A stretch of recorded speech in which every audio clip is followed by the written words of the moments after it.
जो कि 8वीं क्लास में पढ़ता था। बेचारा दिन रात मेहनत करता था, लेकिन फिर भी वो कभी अच्छे नंबरों से पास नहीं होता था, जिस वजह से उसकी टीचर उसे रोज डांटा करती थी। पूरी क्लास में तुम ही ऐसे स्टूडेंट हो जो इतना नालायक है। अरे, तुम्हें अगर कोई एक्टिविटी भी करने के लिए दे दो तो वो भी तुम ठीक से नहीं करते। मुझे तो ये समझ में नहीं आता, या तो मेरा पढ़ाया हुआ तुम्हें समझ में नहीं आ रहा, या फिर तुम बहुत ही ज्यादा ओवर स्मार्ट बनने की कोशिश करते हो। सॉरी टीचर, आगे से मैं आपको कभी भी शिकायत का मौका नहीं दूंगा। रहने दो सोनू, ये कहते कहते तो तुम्हारा 8th क्लास भी खत्म हो जाएगा। अरे, तुमसे एक लेसन याद नहीं किया गया। सॉरी टीचर, मैंने लेसन याद किया था, लेकिन मुझे अभी बिल्कुल भी याद नहीं आ रहा। बस करो सोनू, आखिर कब तक तुम नॉनसेंस एक्सक्यूज देते रहोगे बेटा? अगर अभी तुम सीरियस नहीं हुए तो आगे जाकर कभी भी तुम कुछ नहीं कर पाओगे। सोनू की एक कमी थी, वो जो कुछ भी पढ़ता था वो थोड़ी ही देर में सब कुछ भूल जाता था। ऐसे ही एक दिन सोनू अपने रूम में बैठकर पढ़ाई कर रहा था। तभी वहां उसकी माँ सुनीता आती है और अपने बेटे से बोलती है, क्या बात है, मेरा बेटा तो बहुत ही ज्यादा मन लगाकर पढ़ाई कर रहा है। मैं तो चाहती हूँ कि तू ऐसे ही पढ़ाई कर बेटा। नहीं माँ, मैं बहुत बुरा हूँ। मेरी टीचर रोज मुझे सुनाती है, मेरी वजह से उन्हें गुस्सा आता है। सबका यही कहना है कि मैं नालायक हूँ, मैं जिंदगी में कभी कुछ नहीं कर सकता। ऐसा नहीं कहते मेरे बेटे, किसने कहा कि तू नालायक है? अरे, एक माँ अच्छे से जानती है अपने बच्चों को। मुझे तुझ पर पूरा भरोसा है, इसलिए कभी भी अपने आप को नालायक मत समझना। हाँ, मानती हूं कि अभी तेरे अंदर जो कमी है उस कमी को ठीक करने की जरूरत है, ना कि खुद को नालायक समझने की। लेकिन माँ, मैं जब भी मन लगाकर पढ़ाई करता हूँ वो थोड़ी देर में भूल जाता हूँ। मुझे समझ में नहीं आता आखिर मेरे साथ ऐसा क्यों होता है। बेटा, तेरी दवाइयां भी तो चल रही हैं, चिंता मत कर, धीरे धीरे सब ठीक हो जाएगा। मैं जानती हूँ कि तुझे भूलने की बीमारी है, लेकिन कभी भी इस बीमारी को अपनी कमजोरी मत बनाना। नहीं माँ, मुझे एक अच्छा स्टूडेंट बनना है, पढ़ लिख कर अपने सपनों को पूरा करना है माँ। हाँ बेटा, यही मेरा भी तो सपना है कि तू एक कामयाब इंसान बने। सुनीता का सपना था कि उसका बेटा पढ़ लिख कर एक कामयाब इंसान बने। ऐसे ही सोनू के स्कूल के यूनिट टेस्ट चल रहे थे। सोनू ने खूब मेहनत से अपने यूनिट टेस्ट को किया, लेकिन आखिर में जब यूनिट टेस्ट का रिजल्ट आता है तब सोनू की टीचर उस पर खूब गुस्सा होती है। वाह सोनू, इस बार जो यूनिट टेस्ट हुए थे उसमें तो तुमने मुझे बहुत खुश कर दिया बेटा। इतना पढ़ लिख कर क्या करोगे तुम? अरे, रोज रोज पूरी क्लास में खड़े होकर डांट सुनना तुम्हें अच्छा लगता है क्या? सॉरी टीचर, आगे से मैं ध्यान दूंगा, मन लगाकर पढ़ाई करूंगा। रहने दो सोनू, तुम वैसे भी बहुत नालायक हो, मुझे तुमसे कोई उम्मीद नहीं है। तुम्हें बोलकर कोई फायदा नहीं है, बैठ जाओ। ऐसे ही सभी बच्चे सोनू का मजाक बनाने लगते हैं। बेचारा सोनू खुद पर पूरी क्लास को हंसता हुआ देखकर बहुत उदास हो जाता है। ऐसे ही सोनू स्कूल से घर आ जाता है। उसका उदास चेहरा देखकर उसकी माँ उससे बोलती है, क्या हुआ बेटा, बहुत उदास है तू? माँ, आपको तो पता ही है मैंने कितनी अच्छे से तैयारी की थी, लेकिन फिर भी मेरे अच्छे नंबर नहीं आए, और इस बार मैंने फिर से टीचर को निराश किया और उन्हें मुझ पर बहुत गुस्सा आया। माँ, अब मुझे स्कूल नहीं जाना, रोज मेरा मजाक बनता है स्कूल में। ऐसा नहीं बोलते सोनू, स्कूल न जाना कोई सोल्यूशन नहीं है। और तू चिंता मत कर, देखना आज नहीं तो कल तू अपने स्कूल की टीचर को भी खुश करेगा, साथ में पूरे बच्चों को हैरानी होगी। अरे, ये सोनू ने कर दिखाया। नहीं माँ, मुझे अब स्कूल नहीं जाना। बेटा, ऐसा नहीं बोलते, देखना एक दिन तेरे साथ ऐसा मैजिक होगा जिसे देखकर तू सोच में पड़ जाएगा कि ऐसा तेरे साथ क्यों हो रहा है। सुनीता अपने बेटे को समझाने लगती है। ऐसे ही अगली सुबह सोनू अपनी माँ की बात मानकर स्कूल चला जाता है। स्कूल जाने के बाद सोनू की टीचर सभी बच्चों से कहती है, बेटा आज आप सभी को एक चुकंदर का ड्राइंग बनाना है। और हाँ, जिसकी ड्राइंग सबसे अच्छी होगी उसे 20 में से नंबर दिए जाएंगे और वो नंबर आपके एग्जाम में ऐड हो जाएंगे। सोनू ड्राइंग बनाने में बहुत माहिर था। उसने बहुत ही सुंदर चुकंदर बनाया, लेकिन उससे एक गलती हो गई। वो कलर में कंफ्यूज हो गया। उसे समझ में ही नहीं आ रहा था कि चुकंदर में कौन सा कलर किया जाए। इस चुकंदर में कौन सा कलर करूं? मुझे तो कुछ भी समझ में नहीं आ रहा। एक काम करता हूं, इसे हरा कर देता हूं। बेचारा मासूम सोनू चुकंदर में हरा कलर कर देता है। थोड़ी देर बाद सभी बच्चे अपना अपना ड्राइंग अपनी टीचर को दे देते हैं।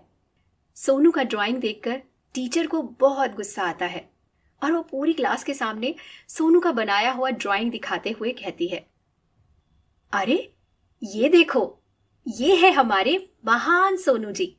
इन्होंने चुकंदर को हरा बना दिया। अरे आज तक किसी ने हरा चुकंदर देखा है? अभी तक चुकंदर का कलर ही मालूम नहीं। शर्म आती है ऐसे स्टूडेंट को पढ़ाते हुए। बेचारा सोनू चुपचाप खड़ा था, तो वही पूरी क्लास सोनू पर हंस रही थी। टीचर गुस्से में सोनू का ड्राइंग फेंक देती है। सोनू चुपचाप उस ड्राइंग को उठाकर अपने बैग में रख लेता है। ऐसे ही थोड़ी देर बाद सभी बच्चे अपने अपने घर आ जाते हैं। घर आने के बाद सोनू आंखों में आंसू लिए उस ड्राइंग को बार बार देख रहा था।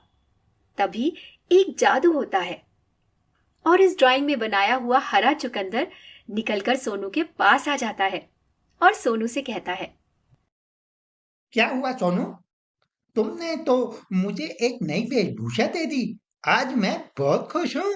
हमेशा एक ही रंग से मैं परेशान और बोर हो गया था, लेकिन आज तुमने मुझे एक नया रंग दिया है। आज मैं बहुत खुश हूँ। अरे ये क्या? क्या तुम बोल सकते हो? हाँ, मैं एक जादुई चुकंदर हूँ और मैं यहाँ तुम्हारी मदद के लिए आया हूँ, क्योंकि आज मैं बहुत खुश हूँ। तुम्हारी वजह से आज मुझे एक नया रंग मिला है। अच्छा, तो तुम मेरी क्या मदद कर सकते हो? बताओ, आखिर तुम मुझसे अपनी कौन सी इच्छा पूरी करवाना चाहते हो? मैं चाहता हूँ कि मेरी भूलने की बीमारी हमेशा हमेशा के लिए खत्म हो जाए। मैं दिन रात मेहनत करके पढ़ाई करता हूँ, लेकिन फिर भी मुझे अच्छा रिजल्ट नहीं मिलता। इसलिए मैं चाहता हूँ कि मेरी भूलने की बीमारी खत्म हो जाए। ठीक है, अब से तुम्हारी बोलने वाली बीमारी हमेशा हमेशा के लिए खत्म हो जाएगी। ऐसे ही चुकंदर अपनी जादुई शक्तियों से सोनू की भूलने वाली बीमारी हमेशा हमेशा के लिए खत्म कर देता है। तो वहीं अब सोनू हमेशा स्कूल में हर एक्टिविटी, हर यूनिट टेस्ट में अच्छे नंबरों से सबको हैरान कर देता है। ये देखकर स्कूल के सभी बच्चे और टीचर भी हैरान थे। क्या बात है सोनू, देख रही हूं कुछ दिनों से तुमने मुझे बिल्कुल भी निराश नहीं किया, बल्कि तुम्हारा रिजल्ट देखकर मैं बहुत हैरान हूं। आखिर ऐसा क्या कर रहे हो तुम? कहीं ऐसा तो नहीं कि तुम चीटिंग करते हो? नहीं नहीं टीचर, मैंने कभी चीटिंग नहीं किया। अगर आपको मुझ पर ट्रस्ट नहीं है तो आप चाहो तो मुझे वो सब कुछ पूछ सकती हो जो मैंने अपने टेस्ट में लिखा है। चलो, ये तो बहुत अच्छी बात है बेटा। आज तुमने ये साबित कर दिया कि जब हम पूरी मेहनत और पूरी लगन के साथ किसी भी चीज को करने का सोचते हैं तो वो हमेशा अच्छा रंग लेकर आती है। Thank you so much teacher. अच्छा बच्चों, हमारे स्कूल में एक कंपटीशन होने जा रहा है और उस कंपटीशन का नाम है रेस कंपटीशन। जो बच्चा इस कंपटीशन में पार्टिसिपेट करना चाहता है वो अपना नाम लिखवा सकते हैं। और हाँ, कंपटीशन में जो भी जीतेगा उसे हमारे स्कूल के प्रिंसिपल और हमारे यहाँ के एमएलए ट्रॉफी देंगे। टीचर जी, मुझे इस कंपटीशन में हिस्सा लेना है। हाँ हाँ सोनू, क्यों नहीं। चलो बच्चों, एक एक करके अपना नाम लिखवा दो। ऐसे ही अब सभी बच्चे रेस कंपटीशन के लिए अपना नाम लिखवा देते हैं। तो वही सोनू सुबह शाम पार्क में दौड़ने की प्रैक्टिस किया करता। ये देखकर चुकंदर सोनू से कहता है, वाह सोनू, तुम तो सच में बहुत मेहनती हो और मुझे पूरा यकीन है तुम यह कंपटीशन जरूर जीतोगे। हाँ चुकंदर, देखना, मुझे कंपटीशन जीतकर अपनी माँ को खुश करना है। उन्हें यकीन दिलाना है कि मैं आगे जाकर ऐसे ही हमेशा उन्हें खुश करूंगा और उनका नाम रोशन करूंगा। ऐसे ही अब स्कूल के मैदान में रेस कंपटीशन शुरू होती है। सभी बच्चे मैदान में दौड़ने के लिए खड़े थे। तो वहीं स्कूल के टीचर जैसे ही सभी बच्चों को दौड़ने के लिए इशारा करते हैं, सभी बच्चे अपने अपने लक्ष्य को ध्यान में रखकर दौड़ना शुरू कर देते हैं। लेकिन दौड़ते दौड़ते सोनू का पैर मुड़ जाता है और वो नीचे गिर जाता है। सभी बच्चे तेजी से दौड़ रहे थे, तो वहीं सोनू को ऐसा लग रहा था कि अब वो हार जाएगा। हे भगवान जी, मेरे पैर में तो बहुत ज्यादा लग गई, ये तो उठ भी नहीं पा रहा। हे जादुई चुकंदर, कहाँ हो तुम? मुझे तुम्हारी मदद चाहिए। सोनू के इतना बोलते ही जादुई चुकंदर सोनू के अंदर प्रवेश कर जाता है। सोनू के अंदर एक अलग ही शक्ति आ जाती है और सोनू बहुत तेजी से दौड़ने लगता है। सोनू की रफ्तार देखकर हर कोई हैरान था और आखिरकार ये प्रतियोगिता सोनू जीत जाता है। सोनू बहुत खुश था। स्कूल में सोनू को ट्रॉफी देकर सम्मानित किया जाता है। तो वहीं घर आने के बाद सुनीता बहुत खुश होती है और अपने बेटे को गले लगाकर कहती है, वाह बेटा, आज तूने अपनी माँ का सर गर्व से ऊंचा कर दिया है। अरे, गिरने के बावजूद तू ये प्रतियोगिता जीत गया। एक पल को तो मेरी सांस ही थम गई थी कि अब क्या होगा, लेकिन मेरे बेटे ने वो कर दिखाया जिसे करना आसान नहीं था। हाँ माँ, लेकिन ये सब मैंने अकेले नहीं किया, बल्कि इसमें मेरी मदद मेरे जादुई हरे चुकंदर ने की है। क्या कहा तुमने? जादुई चुकंदर? सोनू जादुई चुकंदर को अपनी माँ से मिलवाता है और जादुई चुकंदर के बारे में सारी बातें बताता है। ये देखकर सुनीता बहुत खुश होती है और जादुई चुकंदर से कहती है, अच्छा, तो ये बात है। तुम्हारा बहुत बहुत शुक्रिया जादुई चुकंदर, तुमने मेरे बेटे की बहुत मदद की है। आज अपने बेटे की ये तरक्की देखकर मैं बहुत खुश हूं। मैं चाहती हूं कि तुम हमेशा ऐसे ही मेरे बेटे की मदद करो। हाँ हाँ, अब मैं हमेशा सोनू के साथ रहूंगा और उसकी मदद करूंगा। नरेशन। इस तरह से जादुई चुकंदर हमेशा सोनू के साथ रहकर उसकी मदद किया करता। तो वही सोनू भी जादुई चुकंदर के साथ मिलकर हंसी खुशी अपने जीवन में आगे बढ़ता है। मोहन सूरजपुर गांव में रहा करता था।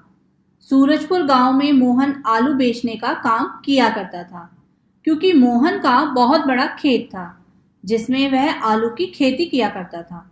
मोहन की बहुत अच्छी कमाई हुआ करती थी। यह देखकर आसपास के लोग उसकी तरक्की से जला करते थे।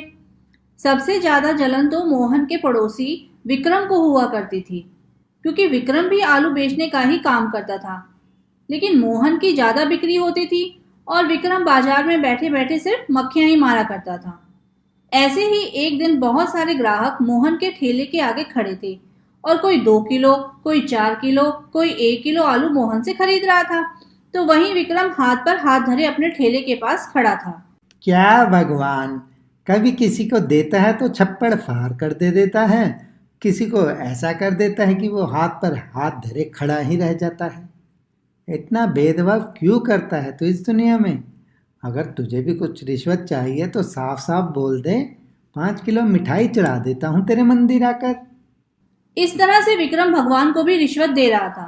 तभी वहां पर एक ग्राहक आता है और वह ग्राहक विक्रम से बोलता है, अरे भाई साहब, आलू क्या भाव दिए? 20 किलो आलू हैं, लेकिन एक तरफ से मिलेंगे, छांटना नहीं है तुम्हें। अरे भैया, कैसी बातें कर रहे हो? आलू छांट कर ना लूं, मैं तो बिना छांटे कैसे ले पाऊंगा? क्या पता कुछ आलू अंदर से ऐसे हों कि सब्जी बनने के बाद कड़वा लगे। हाँ, तो एक काम करो, इस बाजार में और भी लोग हैं जो आलू बेच रहे हैं, तुम वहां जाकर ले लो। मेरी दुकान पर तुम्हें ऐसे ही आलू मिलेंगे, लेना है तो लो, नहीं लेना तो बाढ़ में जाओ। अब समझ में आया कि तुम्हारे पास एक भी ग्राहक क्यों नहीं है। अगर तुम्हारा ऐसे ही व्यवहार रहा ना तो तुम्हारे पास ग्राहक क्या एक जानवर भी नहीं आएगा भैया। जिंदगी भर ऐसे ही हाथ पर हाथ रखे बैठे रहोगे। देखो मुझे ज्ञान देने की ज़रूरत नहीं है और मेरा बस चले ना मैं तुम जैसे ग्राहकों को भी खरीद सकता हूँ। तो चुपचाप यहाँ से चले जाओ और मेरे सामने बकवासबाजी करने की ज़रूरत नहीं है। विक्रम बहुत ही घमंडी और बदतमीज किस्म का आदमी था। वह सिर्फ और सिर्फ मोहन को देखकर जला करता था। वो कभी भी मेहनत करने के बारे में नहीं सोचता था। ऐसे ही रात को मोहन अपनी रेडी लेकर घर की ओर जा रहा था। विक्रम भी अपनी अब रेडी लेकर उसी रास्ते से जा रहा था। मोहन की रेडी पूरी तरह से खाली थी और विक्रम की रेडी पर आलू ही आलू रखे थे। यह देखकर मोहन बोलता है, अरे विक्रम भाई, क्या हुआ? आज बिक्री नहीं हुई क्या आपकी? अरे बिक्री कैसे होगी? सारे ग्राहक तो तुमने खरीद रखे हैं ना, तो कोई हमारी दुकान पर क्यों आएगा? अरे आप कैसी बातें कर रहे हैं? ग्राहक भी कोई खरीदता है क्या? ग्राहक तो भगवान के समान होते हैं, जहाँ उसका मन करता है वो वहाँ चले जाते हैं। बड़ी बड़ी बातें मत करो मेरे सामने। मुझे तो ऐसा लगता है कि तुमने कोई तिगड़मबाजी की है, तभी तो सारे ग्राहक तुम्हारे पास ही जाते हैं। आलू का भाव भी वही है, आलू भी वही हैं, फिर सारे ग्राहक तुम्हारे पास ही क्यों जाते हैं? यह तो ऊपर वाला ही जानता है। मैं तो चाहता हूँ कि ग्राहक तुम्हारे पास भी आए, तुम्हारी भी बिक्री हो। अच्छा, रात काफ़ी हो चुकी है, घर वाली घर पर इंतजार कर रही होगी। मैं चलता हूँ, अपना ध्यान रखना। इतना बोलकर मोहन अपनी रेडी लेकर घर आ जाता है। ऐसे ही कुछ दिन बीत जाते हैं। एक बार फिर मोहन और विक्रम दोनों बाजार में आलू बेच रहे थे।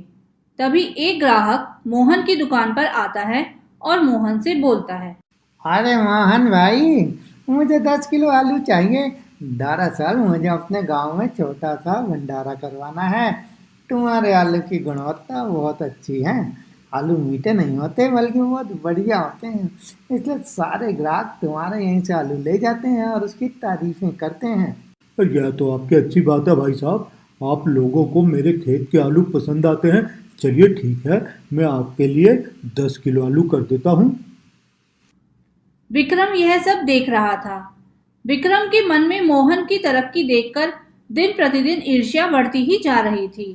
अच्छा, तो इसके खेत के आलू कुछ ज़्यादा ही बढ़िया होते हैं।